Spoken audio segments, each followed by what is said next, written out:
All right, guys. So back to that press conference at Mar-a-Lago. We got a lot of juice out of this press conference in Mar-a-Lago. It was particularly unhinged even for Trump, which is saying a lot. So here's a moment that sort of flew under the radar a little bit, but this is Trump going full Mafia Don mode. Listen carefully to what they say here, because this is a big deal. Ready? Meta said today it would stop putting fact checks on its website and instead allow community. Well, I watched their news conference, and I thought it was a very good news conference. I think they've come a long way. Meta, Facebook. I think they've come a long way. I watched it. The man was very impressive. I watched it on Fox. I'm not allowed to say that. Say it? Do you think he's directly responding to the threats that you have made to him in the past? With Probably. Yeah, probably. Did you guys catch that? So the reporter says, do you think that the reason Mark Zuckerberg is effectively bending the knee to you, Trump, is because of the threats you've made against him in the past? At one point, he said he should spend the rest of his life in jail. Mark Zuckerberg comes out, changes a bunch of policies vis-a-vis Facebook, bends the knee to Trump, pays him compliments on Fox News, playing the interview with Fox News. So the journalist asks him, hey, do you think the threats you've made against him sort of made this happen? And Trump's like, probably. What the fuck? Like, we are actually looking at a situation where the president of the United States functions like, a monarch from the year 1142.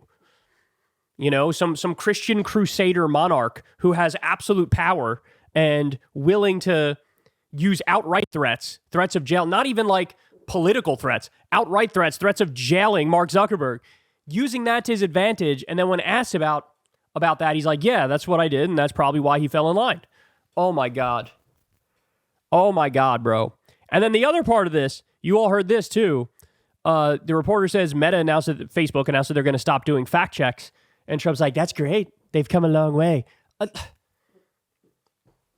Does this escape people?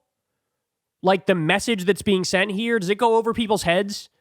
That literally, from the perspective of Trump, it's like, yeah, I don't like fact checkers because I always make shit up. I always say things that aren't true, and I would like it if I can get away with it. That's the real problem, right? Like fact checkers, yeah, sometimes they get it wrong, whatever, of course, but probably most of the time they're correct. And Trump is just bragging about, yeah, no more fact checkers. Isn't that awesome?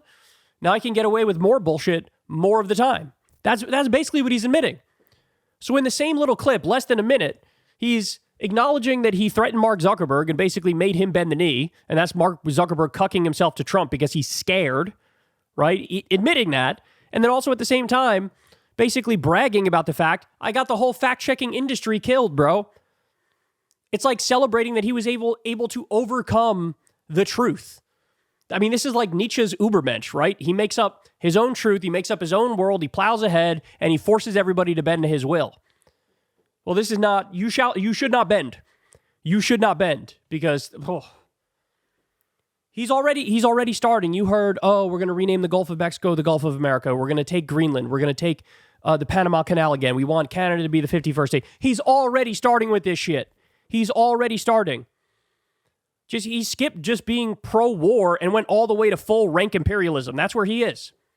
And he's largely going to get away with it. MAGA will go right along with him. Hey, y'all, do me a favor and like and subscribe. It helps out big time in the algorithm.